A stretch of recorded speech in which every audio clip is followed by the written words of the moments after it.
nos va a hablar también de cosas muy interesantes que han estado aquí esta semana. Es nuestro editor Daniel Lavé, editor de La Voz de los que Sobran.cl, quien ya está conectado para que vayamos a las noticias que han marcado esta semana. Algunas mancharán, justamente como dice Hassan, la actualidad, otras espero que sean más alegres. Bueno, depende de ti, Daniel. ¿Cuáles son las noticias más destacadas? El top 5 de esta semana, podríamos decir. Hola Ale, Rodrigo, Hassan. Hola, hola. Pucha, lamentablemente venimos cargaditos a no buenas noticias ¡Bú! y la mayoría tienen que ver con el ámbito judicial. Vamos a partir por esta noticia que se conoció esta semana de que el ex GOE, que fue condenado a cárcel por el asesinato, recordemos, de Camilo Catrillanca, el 14 de noviembre de 2018, fue dejado nuevamente en libertad vigilada intensiva. A Braulio Valenzuela Aranguis, quien está, recordemos, ya condenado en el año 2001, fue condenado a 3 años, 1 día y 61 días de prisión como autor de un disparo injustificado y obstrucción a la justicia. Ahora nuevamente el Tribunal Oral en lo penal de Angol le ¿Ya? sustituye la prisión preventiva y le permite que él cumpla la condena de 3 años con libertad vigilada intensiva. Mira, no había visto esta noticia. Es muy Qué triste, porque, triste. claro, que la justicia entregue estos espacios y que, bueno, muchas veces los jueces en ese sentido no tienen conciencia del impacto social que sus decisiones pueden rebotar. Y claro, acá queda una sensación de impunidad por más que después te digan, no, si él sigue cumpliendo la condena. No, ya todo muy distinto, ha pasado poco tiempo. Cuesta barato asesinar a alguien. Esa es la Claro, bajada con el ES. exactamente, muy de acuerdo. Triste noticia que nos traes, Daniel. Y además se une con Sí, varias cosas vamos. que están pasando, ¿no? ¿Cómo? Se une con algunas cosas que están pasando, pero vamos con la segunda, dale.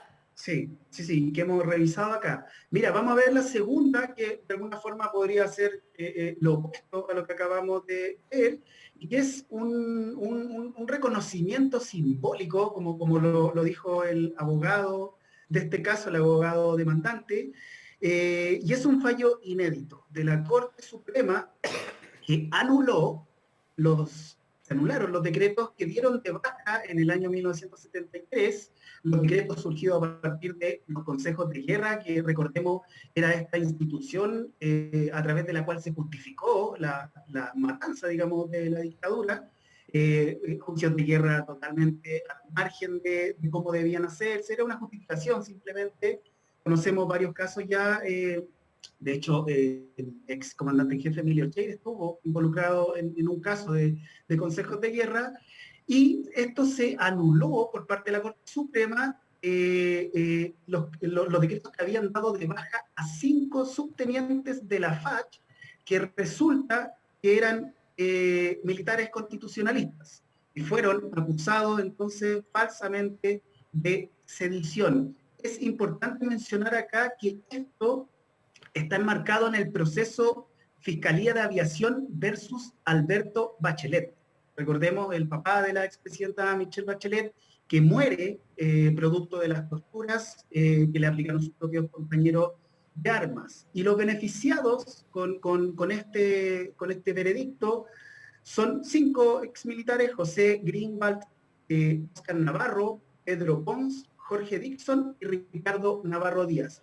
Voy a leer una cuña del abogado demandante de Francisco Ugaz, que es bien potente en términos de lo que significa. Dale. Él dice, es una sentencia inédita, ya que sienta un precedente digno de destacar, por cuanto reconoce y declara la imprescriptibilidad de la acción de nulidad del derecho público. Es decir, antes se había rechazado esto por el tiempo que había pasado, que estaba prescrito, digamos. Esta sentencia lo que hace es decir, da lo mismo el tiempo que haya pasado, acá estas personas no fueron dados de baja justamente, fueron acusados falsamente de sedición, cuando en realidad lo que ellos estaban haciendo era respetar la Constitución. Mira, qué interesante el fallo, me parece Una noticia aquí era no tan agraz. Claro. Claro. No tan Así agraz. es. Sí. Mira, para pasar el trago amargo anterior. Vamos. Sí. Oye, mira, vamos a hablar de una noticia que tiene, a nuestro juicio, relevancia también por lo mismo, por el tema de la impunidad. Nosotros entrevistamos esta semana a Byron Alarcón, hermano de Eloy Alarcón, recordemos, asesinado por Mauricio Briceño, el Licanray, y surgió una información y nosotros la rastreamos y la confirmamos, y esto tiene que ver con, insisto, con el tema de la impunidad, porque el hijo de Mauricio Briceño, que se llama Cristóbal Briceño, en conjunto con un negocio que ellos tienen allá, una barbería, están detrás de un evento que se va a realizar el próximo 8 de julio en Panguipulli y que va a tener como uno de sus principales participantes al cantante de música urbana Marcianeque. Nosotros lo quisimos destacar porque en la entrevista que nos dio Byron pudimos evidenciar lo obviamente dolida que está esa familia, pero también lo temeroso que están ellos, temen, lo dijo Byron, sí, temen por su vida. Nos contó que ellos habían tenido nula resguardo policial, mientras que su vecino al frente, digamos, Mauricio Briceño, estaban con resguardo policial, y mientras ellos están en este proceso doloroso, con terapia, también nos dijo Byron, su familia, el hijo de este empresario está realizando un evento, un carrete, para el próximo 8 de julio, donde va a estar Marcianeque. Entonces, bajo esa lógica, bajo ese enfoque, nos interesó también destacar este. Sí, es una noticia que sale, claro, de esto y ahí está las diferentes, ¿cómo podríamos decirlo?, estados de ánimo mientras una Sí, familia está atemorizada, triste, viviendo un duelo. La otra, no le importa nada. fiesteando, podríamos decirlo, ¿no? Pasándolo bien, carreteando con Marcianeque. Increíble. Eh, Es. Sigamos adelante, Daniel.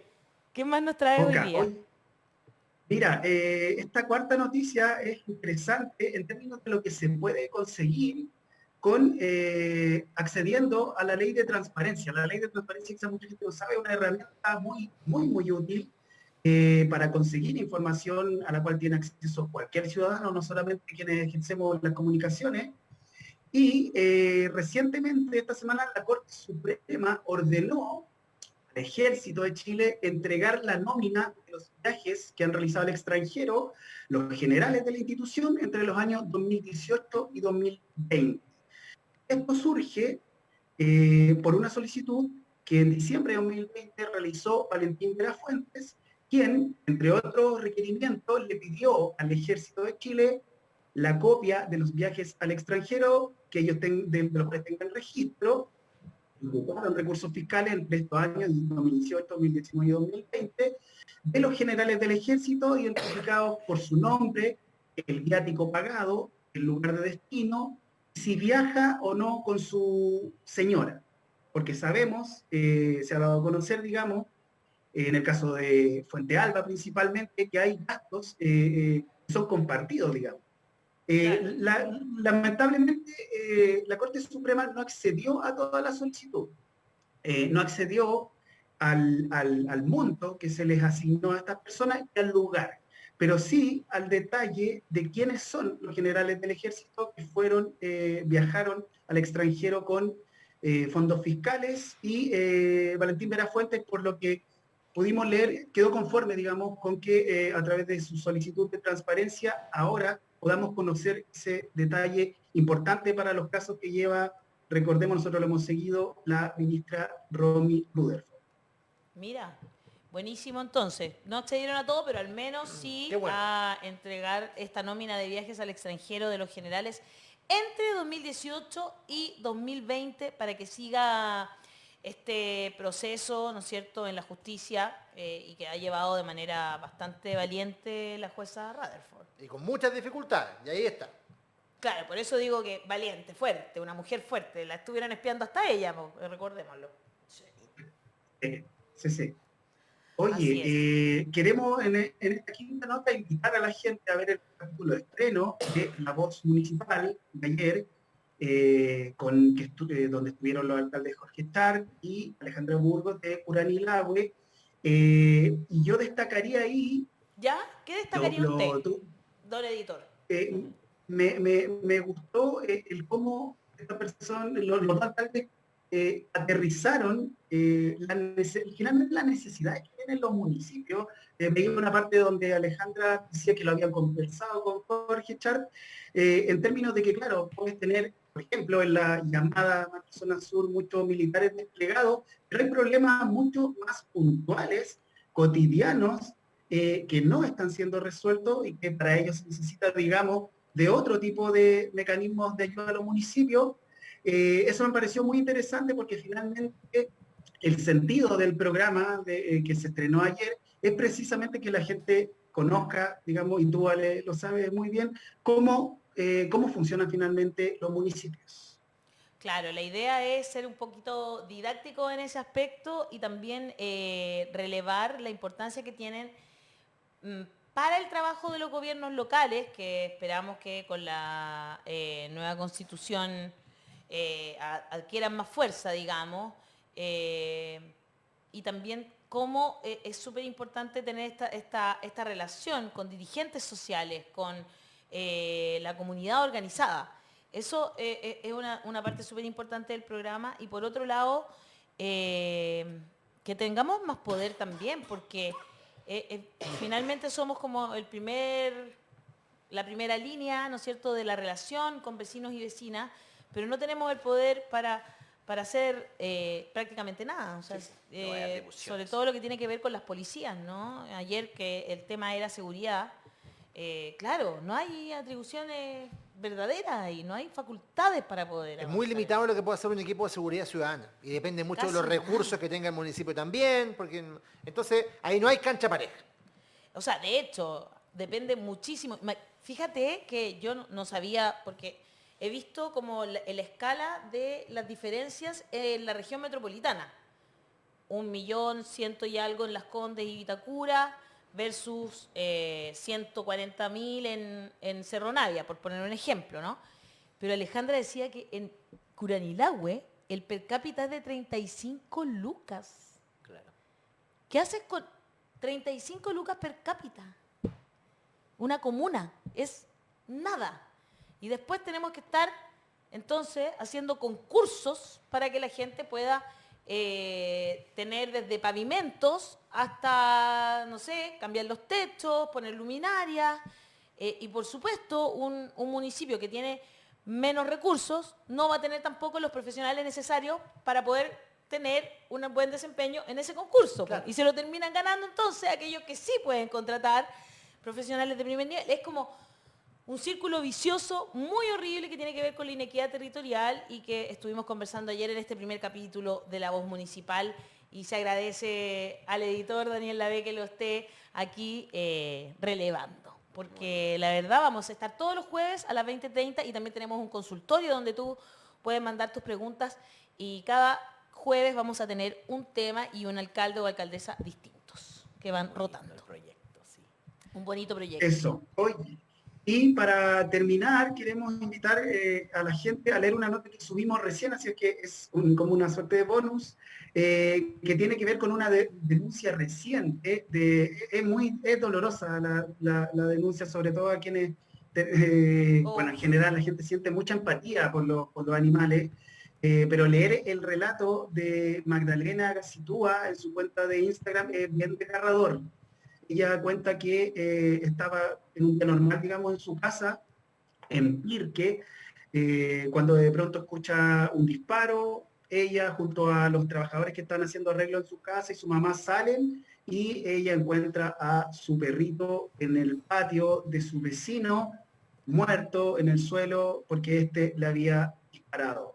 Quien denuncia a ella es al empresario del agua, de Aguas Pirque, a Jorge Bío lo denuncia como quien disparó y lo invitamos a ver la nota porque hace otras declaraciones, Magdalena, en términos de cómo posteriormente a que ocurre este hecho, cuando ella quiere retirar al perrito, digamos, a su mascota, a su compañero, sacarlo de la casa de esta persona, son nuevamente amedrentados y según su testimonio, Jorge Dío, quien aparece, nosotros confirmamos la información, aparece en el directorio de Aguas Pirque, finalmente ironiza un poco y ella sostiene que él de alguna forma irónicamente se refiere a lo que había ocurrido cuando ellos quieren retirar el cuerpo de su perro.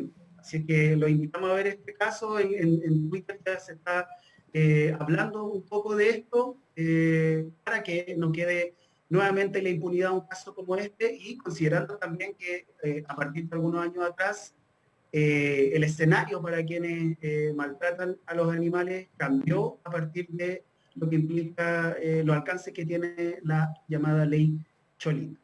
Qué doloroso, qué doloroso encontrarte con una cosa como esa. No, se me parte el corazón, la verdad. Muchas gracias, Daniel, por esta información. Por supuesto, vamos a estar leyendo y vamos a estar muy atentos a cómo avanza todo esto, porque muy, muy doloroso. Ley Cholito, justamente una de las leyes que pelábamos ayer, porque de repente se aprueban leyes y no tienen financiamiento. Ese es un ejemplo, la ley Cholito. Y la tienen que poner en práctica los municipios sin tener ningún financiamiento. Sí, po, es una locura. Es una locura. Oye, Bueno, ¿puedo hacer aportar con noticias del ámbito de Hollywood? a ver, ¿Involucra a los chilenos? Sí, po. ¿qué cosa? Lo que pasa es que se supo hoy en portales gringos, no chilenos, de que Netflix está trabajando en un proyecto con Pablo Larraín, el director chileno, claro, que hizo Spencer como la última película. ¿Ustedes se acuerdan, por ejemplo, de una película que se dio hace unos años que era Abraham Lincoln, cazador de vampiros? ¿Sí? No la vi, pero me acuerdo, sí. Ya. Están tramando una comedia negra, dicen ellos, donde Augusto Pinochet va a ser un vampiro. Ah, mira. Un vampiro de 250 años. Igual y es esta como... serie la dirige Larraín, o la produce Larraín, no sabemos, y se exhibiría ¿Quién va en a Netflix. interpretar el vampiro? Eh, ¿Ricardo Lagos? oye, va a haber casting, vamos a avisarle a todos Esto es los el actores vínculo ahí. chileno de la historia. Es Ricardo Lagos, estoy seguro. Sí. Es como pero un poco como el cómic de Francisco Ortega con... Capaz que sea basado en eso, Sí, po. pues un poco así, ¿no? Yo no Bueno, leí, ahí yo hay no he visto el cómic, zombies, claro, capaz que sea el cómic que lo toma Larraín y lo lleva ahora a Netflix como una producción. Pero ya, ahí está. Interesante, Le cuento. interesante, me Y parece esto no salió en Chile, estoy leyendo un portal gringo, de hecho. Ay, chua, muy bien. Se llama IndieWire. @ IndieWire, sí, claro. Sí. Ahora vamos a hablar de Indie Pop, pero te digo al tiro porque Daniel Lavé, muchas gracias por estar esta mañana aquí en La Voz de los que Sobran. Un abrazo. Abrazo, que estén bien. Buen Chao, fin de- chao. Y aproveche usted entonces.